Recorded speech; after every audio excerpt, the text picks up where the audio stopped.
تکبیر تشریق کب سے کب تک پڑھنا ہے، یہ بات ذہن میں رکھے کہ اس تکبیر کا پڑھنا واجب ہے۔ مردوں کے لیے ہر فرض نماز کے بعد بلند آواز سے ایک مرتبہ پڑھنا واجب ہے، عورتوں کے لیے فرض نماز کے بعد ایک مرتبہ پڑھنا واجب ہے، لیکن آہستہ عورتیں پڑھیں گے۔ تو لہذا کب سے کب تک پڑھنا ہے، لہذا یہ تفصیلات اس لیے بتا دی جاتی ہے کہ بہت سارے لوگ جو لوگ نماز گھر میں پڑھتے ہیں یا عورتیں جو گھر میں نماز پڑھتی ہیں تو ان کو بھی پتہ نہیں چلتا ہے، جو لوگ مسجد میں نماز پڑھنے کے لیے آتے ہیں تو ان کو تو معلوم ہو جاتا ہے، وہ لوگ پڑھ ہی لیتے ہیں۔ تو بہرحال یہ بات ذہن میں رکھیں کہ 27 مئی بروز بدھ فجر کی نماز سے یہ تکبیر پڑھنا شروع کر دیں گے۔ 27 مئی کی جو فجر کی نماز پڑھیں گے، بدھ کا دن ہے، لہذا فجر کی نماز سے وہ شروع کر دیں گے۔ تو بدھ، جمعرات، جمعہ، سنیچر، اتوار، 5 دن یہ تکبیر پڑھی جائے گی۔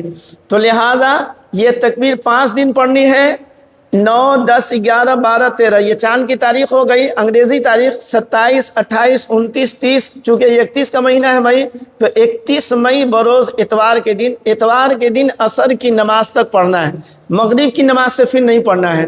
تو لہذا اس کا خیال رکھے کہ یہ تکبیر پڑھنا ضروری ہے۔ آپ اکیلے نماز پڑھ رہے ہیں پھر بھی آپ کی نماز قضا ہو گئی پھر بھی، یا جماعت سے آپ کی نماز پڑھ رہے تھے لیکن کچھ رکعت چھوٹ گئی ہے، تو سلام پھیرنے کے بعد آپ کو یعنی مرد حضرات کو بلند آواز سے پڑھنا ہے، اور عورتیں وہ گھر میں یہ تکبیر پڑھیں گی۔ اس تکبیر کو جو وقت بتایا گیا ہے اور آپ اسکرین پر بھی جو دیکھ رہے ہیں، لہذا ان اوقات میں یہ تکبیر کو لازماً پڑھیں۔ اس کے علاوہ چلتے پھرتے اٹھتے بیٹھتے اگر یہ تکبیر آپ پڑھنا چاہیں تو آپ جتنا زیادہ سے زیادہ پڑھنا چاہے پڑھ سکتے ہیں، کوئی حرج نہیں ہے، پڑھیں گے تو انشاءاللہ ثواب ملے گا۔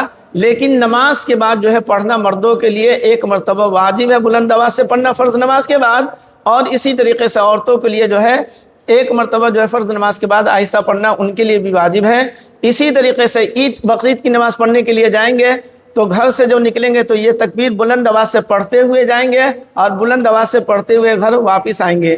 اسی طریقے سے بقرعید کی نماز جب ہو جائے گی، عید الاضحیٰ کی نماز پڑھ لیں گے تو اس نماز کے بعد بھی آپ کو بلند آواز سے یہ تکبیر پڑھنی ہے۔ بہرحال یہ تکبیر پڑھنا واجب ہے، اور بکثرت نماز کے بعد تو پڑھنا واجب ہے، اور چلتے پھرتے بھی زیادہ سے زیادہ یہ تکبیر پڑھنی چاہیے۔ اللہ ہمیں اس تکبیر کو خوب زیادہ پڑھنے کے اللہ توفیق عطا فرمائے، آمین و ثم آمین۔